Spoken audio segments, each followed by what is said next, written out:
Moje ime je Helena Gleđa, po struci sam sportska trenerica. Vodim grupne treninge za žene i uživam u svim vrstama sportova.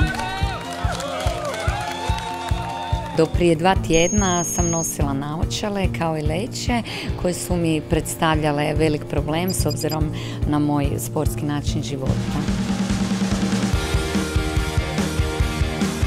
Konačno sam dočekala dan da sam u klinici Svjetlost i da se riješi mojih problema, a to su do sad bile leće.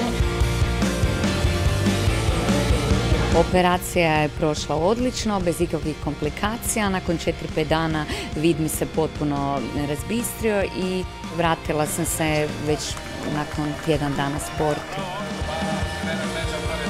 Sportski uspjesi su mi jako bitni u životu i ova operacija mi je pomogla da se mogu potpuno koncentrirati na sport bez ikakvih distrakcija.